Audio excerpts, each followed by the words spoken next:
Hello to everyone. Welcome to this podcast, Beyond Borders. My name is Itzi Chaparro and my partner's name is Erika Vite. And today we're going to talk about the public international conflicts and the geopolitical impact. In this episode, we are going to talk about a very crucial and important topic. There is a recognition of Palestine and all the background of this conflict. So, first of all, let me introduce our today guest. We joined by Ana Paula Villalobos, a global activist from Hands for Gaza, an NGO that took part in the Freedom Flotilla and mission to deliver aid to Gaza. And then we have a public international lawyer, teacher in the University of Navarra, John Reef. We have an international relationship analyst that is part of the New York Times, Ricardo Delgado. And we have a specialist in the conflict of Palestine and Israel, Erika Lopez. So let's begin with this discussion. Well, I consider to start the discussion it's important to know more about the context of the correction of Palestine. So, Erika, please, give you introduce more to this historical context. So, I consider that it will be important to talk about what happened after the Second World War, please. Yes, of course. The historical context, the region known as a Palestine, located between the Mediterranean Sea and the Jordan River, Okay. has been home to Arab and Jewish and Christian communities for centuries. After world fears, the Ottoman Empire collapsed and the language of nation granted retained the mandate over Palestine, aiming to prepare the territory for future independence. In 1917, the Balfour Declaration expressed British support for establishing a national home for the Jewish people in Palestine without harming the rights of existing Arab communities. Okay, so Erika, I understand that in the 1947, there's a resolution of the United States, the resolution 181. So please, can you explain us the influence of the legality of regulation with this resolution of the United Nations? Yeah, in 1947, the United Nations proposed the partitioning Palestine into states. One Jewish and the one Arab without Jerusalem under international administration, and the Jewish community accept plan, but the Arab Palestine reject it, considering it unfair. In 1944, the Israel declared its independence, and the neighboring Arab state launched an invasion. The war ended in the Israel victory, but also without tragedy. Over 7,000 Okay. Palestine were displaced or fled their homes, and even known as the Nakba, meaning catastrophe in Arabic. Since then, millions of Palestinians and their descendants have lived of refugees. Okay. Central issue in international legal debates to this day. Okay, let's talk about the occupation and international law. So I have a couple of questions for you. The first is what a legal framework governs Israel presence in the West Bank, Gaza, and the East Jerusalem and since 1967. And the other question is what is the significance of the advisory opinion to the International Court of Justice in the 20 in advisory opinion on the separation while occupied in Palestine territory, please? Yeah, in 1977, during the Six-Day War, Israel occupied the West Bank and the Gaza Strip and East Jerusalem. The international community has recognized these as occupied territories subject to the rules of international humanitarian law, particularly in 1949 in Geneva Conventions. These conventions prohibit the transfer of the unoccupied powers Okay. population into the occupied territory. However, Israel has established settlements in the West Bank and East Jerusalem. Actions the United Nations and the International Court of Justice have deemed illegal under international law. Okay, so I understand that in 2012, in the United Nations, Palestine was a state observer state status. So please, can you explain more about this and the Oslo Accords, please? In 1909, the Oslo Accords created the Palestine Authority and formalized mutual recognition between Israel and the Palestine Liberation Organization. And the goal was to move toward a two-state solution, but progress started to do spinning settlement between Israeli control over key resources and attacks from militant groups such as Hamas. Okay. And in 2012, the General Assembly granted Palestine non-member observed state started a symbolic but important step toward international recognition. Yet Israel still maintains effective control Okay. and over borders are pace and resources, raising ongoing legal questions about sovereignty, self-determination, and the prolonged occupation. Okay, so that was really interesting. Thank you for this context. So I want to know more about your opinion about what you consider it should be prevailed, the right of self-determination or the right to security and self-defense. I know that it's not a moment that we have to discuss, but please can you give us your opinion about this? From the perspective of public international law, the Israeli-Palestine conflict reveals a deep tension between two fundamental principles: the right of states of the security and self-defense, and the right of people to self-determination. As long as these rights remain in conflict, and as long as humanitarian norms are violated, peace will remain an inspiration rather than a reality. Okay, thank you. Thanks. Well, thank you, Erika, for what you told us before. But now I consider that first of all, we need to settle what is a state.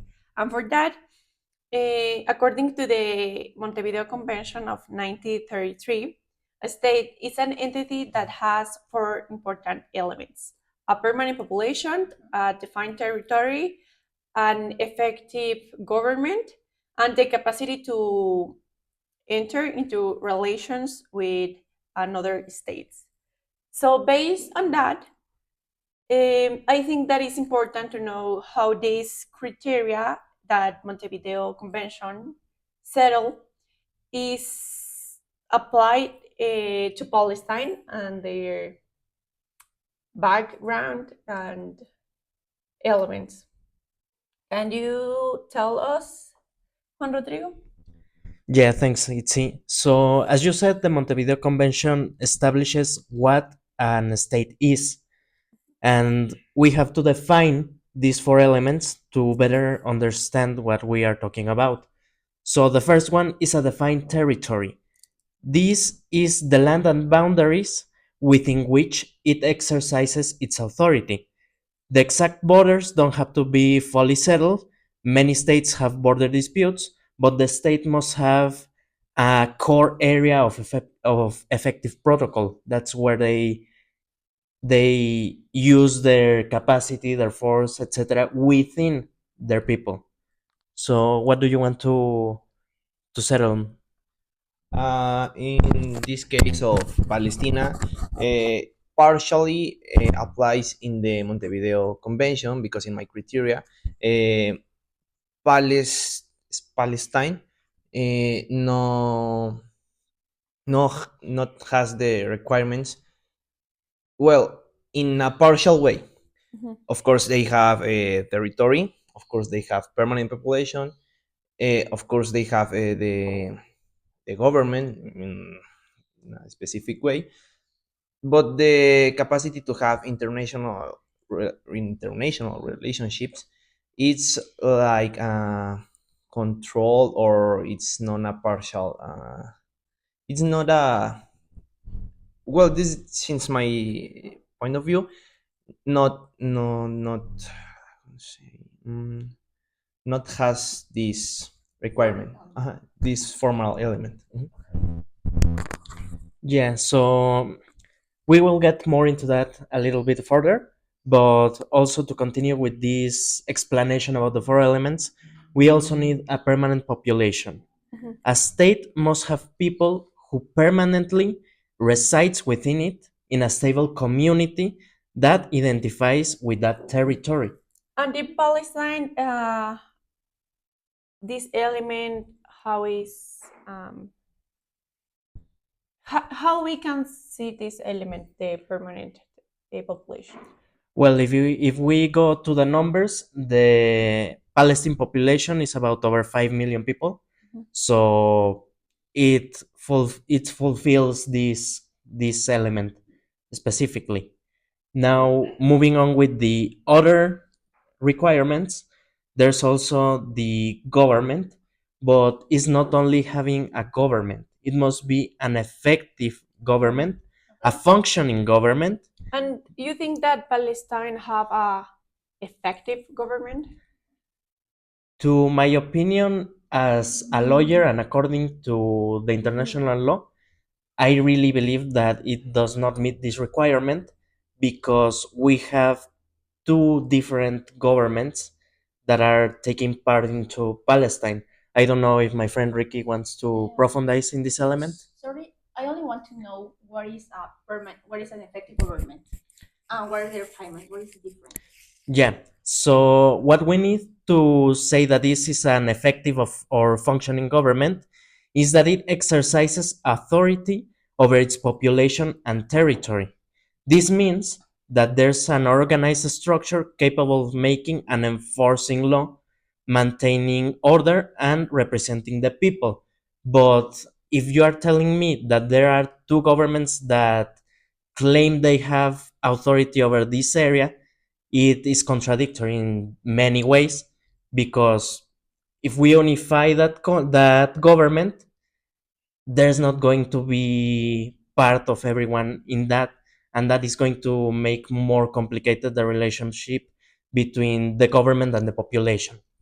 And as I said, I don't know if Ricky wants to Oh, make. well, even according to what Juan Rodrigo says, the parts of in this the parts of Palestine are West Bank and Gaza, and how they he say sorry, these parts are not in an agreement to have a clearly effective government. So you can say that Palestine doesn't fulfill all the requirements.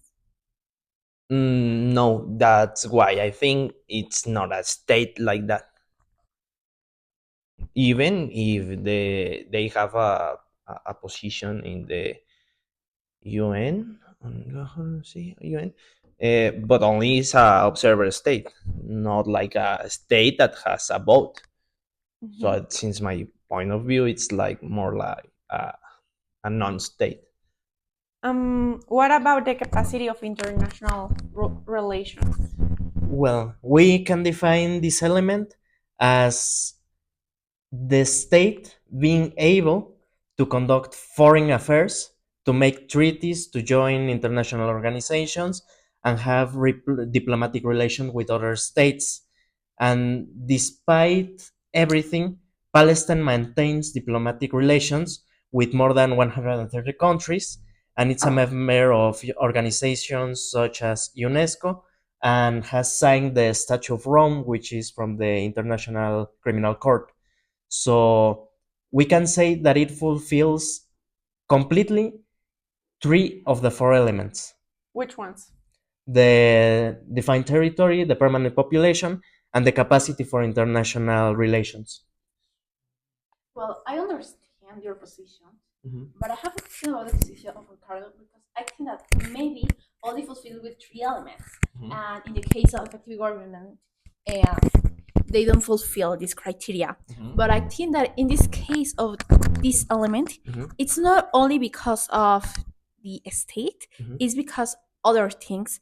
And for example, is about the position of Israel and that kind of thing. Because you say that capacity for international relationships fulfill, Mhm. and they have relationships with other states. So do you think that is problematic? And maybe we can define this like a construction of a state.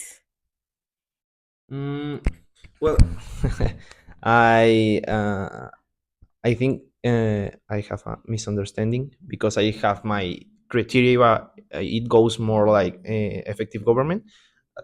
I I relate that with the international relationships because I like well, like I said, they have a position in the UN, so they have international relationships. But in my point of view, in my personal point of view, even with you have that, even if you have that, it's more like they don't have a personality like we are Palestine because they are divided.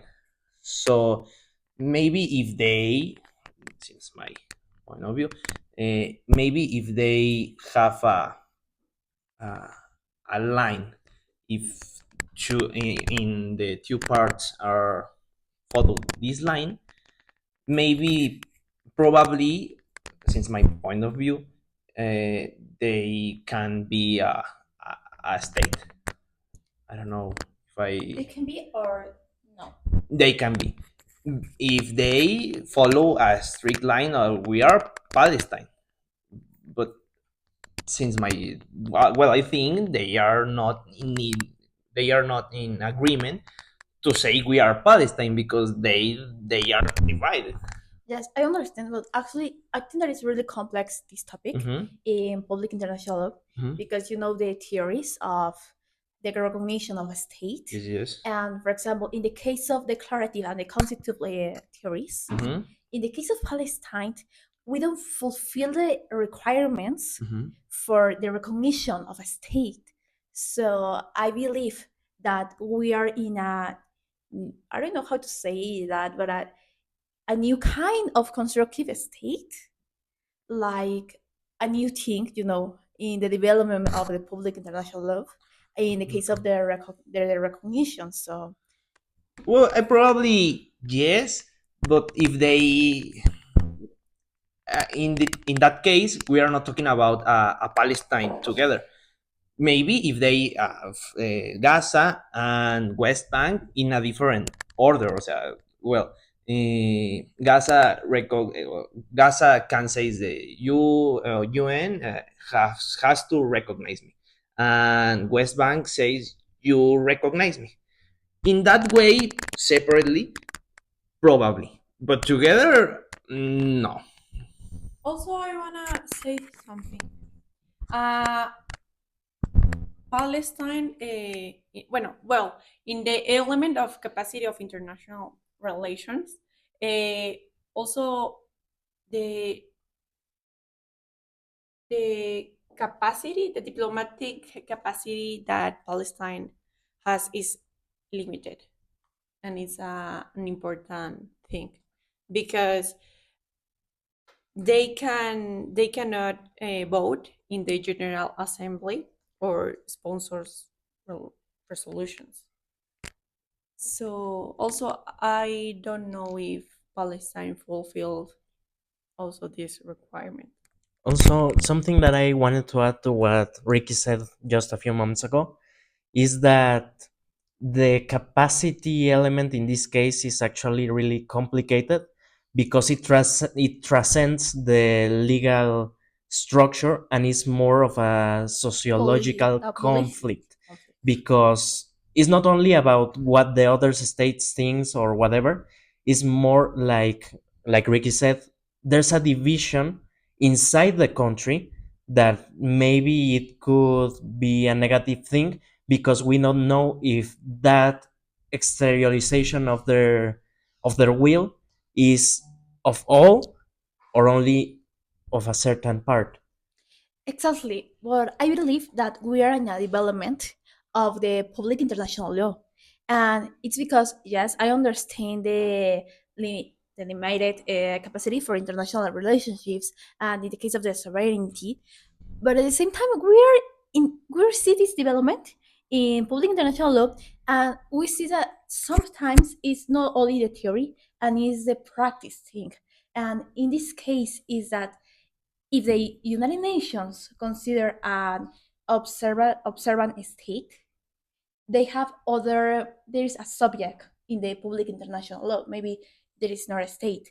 And there's a discussion that we are going to have, and it's that they have rights and obligations in public international law. So, yes, we are going to discuss this.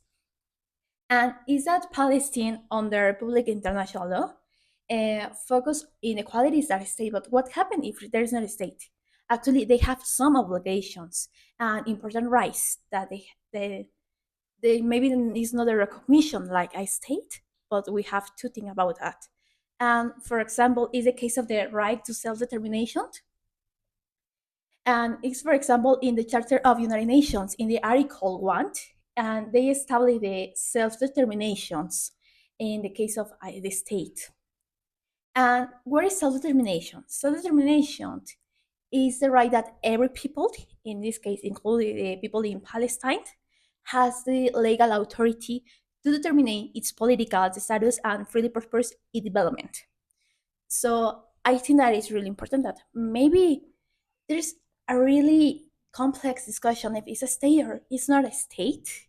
Or it's not only because of the elements, because I truly believe that sometimes determining the elements is not enough. That sometimes the practice and the politic is really important in this kind of discussions. So I have a question, and is: do you think the international community has truly protected this right for the Palestinian people? Because okay, maybe we can not discuss about their recognition, but these peoples have human rights, and there's an obligation. So who is going to be obligated to they have the human rights? So what do you think? Well, I think that unfortunately, I think the international community has failed in several ways because it's not of looking who is the good one or who is the bad one, but also the respect for the human rights on both sides must be effectively protected. Because as we were saying, they're people, they have their rights, but unfortunately, the international community has failed to protect those rights of those people. Of, of course, and I think that it's more important that they don't have the humanitarian law. They don't follow the humanitarian law. So it's really complex that maybe they don't kind of fulfill with the human rights of these people. But what happened with humanitarian law? As we see, like maybe later with Anapau experience, in the case of humanitarian law, they broken all the rules. So I think that is really complex, and there's a huge discussion that we are going to have. So, by other weight, as Erika established in the General Assembly of United Nations, adopt a resolution that is this 77th, 19th, and that established Palestine as a non-member observer of the state status. I think that Ricardo said something about that. And I think that it's really symbolic that Palestine is another observer state status that have this status. So, Ricardo, Mhm. but does observer state status give Palestine real power, or do you think it's just symbolic? I think it's both because it depends of the if the context of in what Palestine can can have in influence in the acts that they are made or making. I don't know. So probably it depends. In this case, I think it's more like well, like I said, it depends in the act or they can in the acts that they made. So it depends. Ricardo, I understand, but in the case of human rights, it's really important to Mhm. know and to determine if Palestine is a state Mhm. or not. So, what do you think that in the case of Palestine as a observatory member of the United Nations, do you think that it gives different status to Palestine or is only symbolic? Because it's important because in the case of UNESCO and you know other parts of the United Nations, other it's important because they consider it in the statistics and this kind of things. So I think that is really important. So what do you think? Well, like we talking about, Palestine has signed treaties in like 100 treaties. Like I don't remember. So I think there is an obligation, yes, to respect the human rights. But the real problem, is who are gonna respect the human rights. Okay, I understand. I have a question. Uh-huh. And it's about the access to international court. Uh-huh. In the case of Palestine, Palestine can access to this court or not, because as no as an observatory member. Yes, because they signed the how do you say the Rome Statute, so they can send the Yes, the they problems. can Uh-huh. request. Uh-huh. Hey, they can request the a resolution from International Court of Justice. I think is a possibility, yes, but it's more complicated than that, because when the International Court of Justice say yes, bring me this problem. Regarding what what you said before, Mhm. that Palestine joined more than 100 international treaties. Mhm. Can you tell us like uh example? Like for example, is like I said, Rome Statute, the Geneva Conventions, the Convention Against Torture, and so many human rights treaties. Okay. So, as you know, there's an advisory opinion that I think that is really important to have in this episode. Hmm. That is the South Africa versus Israel, Yes. and I think it's really interesting because, well, maybe in other episode we Hmm. can discuss the binding of an advisory opinion. Hmm. But I think that it's really important because maybe because in the case of the International Court of Justice, they established that the troubles in the case of Palestine, Hmm. but at the same time, you know that there is no binding, so they don't have effects. But at the same time, that as established, they had effects. Hmm. So I think that maybe in other episodes we can discuss this topic. Hmm. So regard to your rift to end this, what are the limitations as Israel, as Palestine, as a observatory member of the United Nations? Well, first of all, they cannot vote in the General Assembly.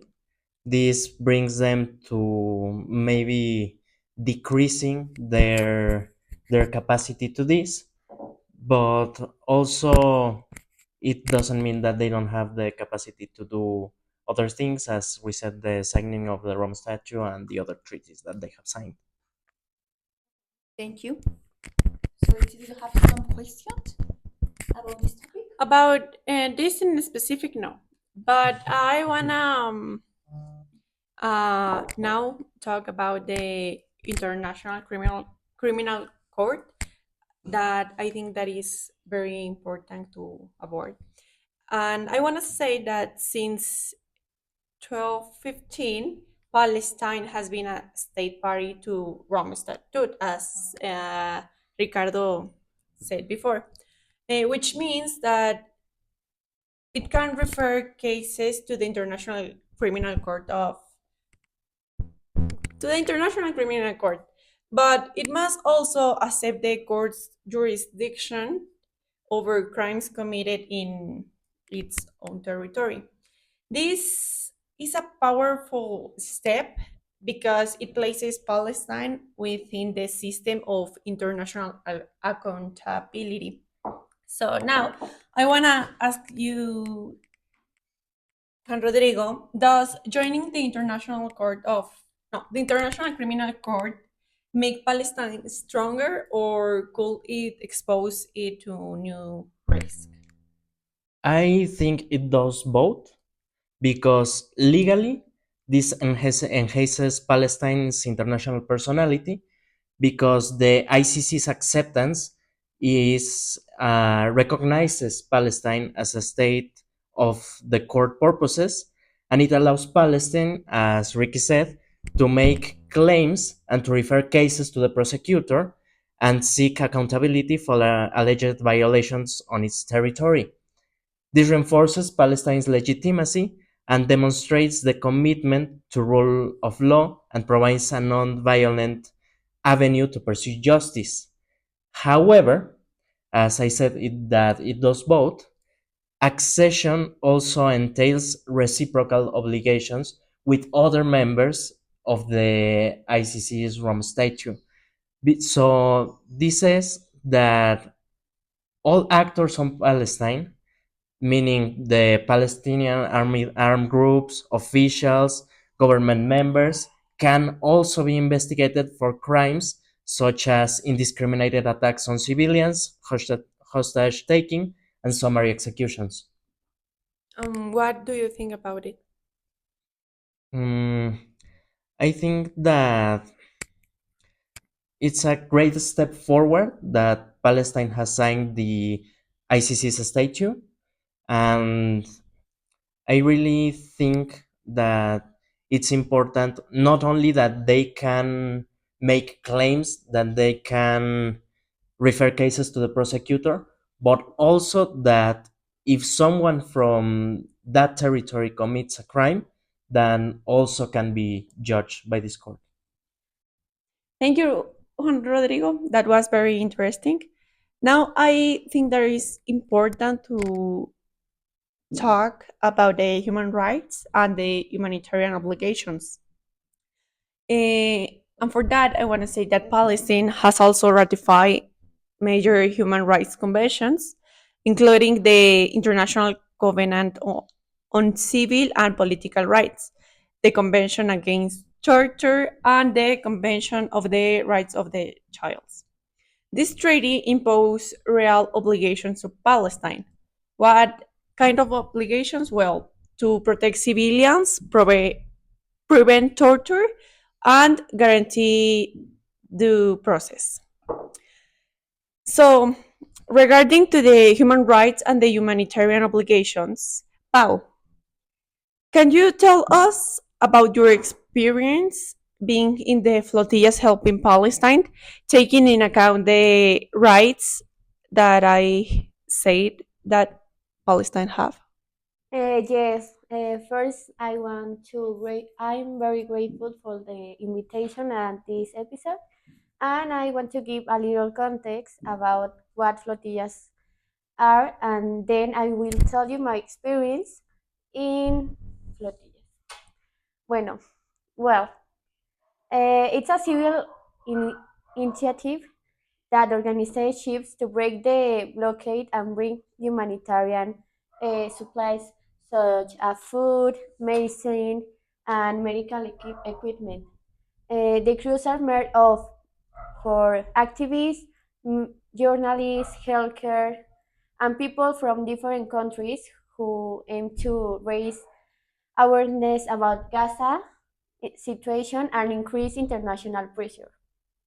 The flotilla is not new. Their mission began years ago.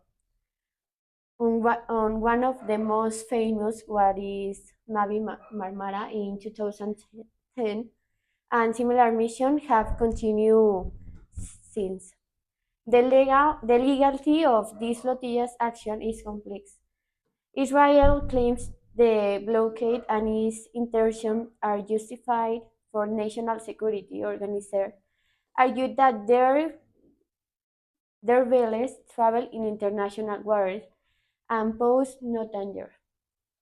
In June 2025, was aboard the aid vessel mainly operated by the Freedom of Flotilla Coalition, attempting to sail to the Gaza Strip with humanitarian aid.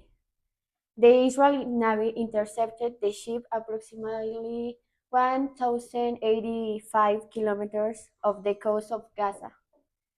It was very impactant situation and experience because the government of Israel put in custody to the government and then deport us. The experience is a lot of it was a lot of violence and abuse from this government to the all of participants of this help humanitarian. Obligations? Yes. Okay. That was very sad because you were going to help. But I have another question.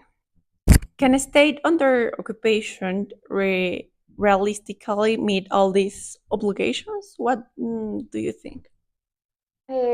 It's a difficult question to answer because under occupation, the Palestinian Authority lacks full control over this territory. So implementation is limited, but even partial compliance matter. It showed that Palestine accepts its responsibility are rights-bearing and duty-bound entities like an other state. So Palestine has both rights like self-determination and participation in international institutions, an obligation such a cooperation with the ICC and respect for human rights treaties. This demonstrates what we'll call a international legal personality. Palestine acts like an state in many legal contexts even if isn't universally recognized as one. Well, now, uh, regarding to everything that everyone said in in this podcast today, I wanna hear the what can you conclude of the of is Palestine is a state or not? Well, thank you for joining us in this episode of Beyond Borders. We hope this discussion has given you an understanding of how law, politics, and human rights coverage, in this case, of Palestine and the background of all the conflict. So thank you for being part of this episode to everyone. See you in the next episode. Bye.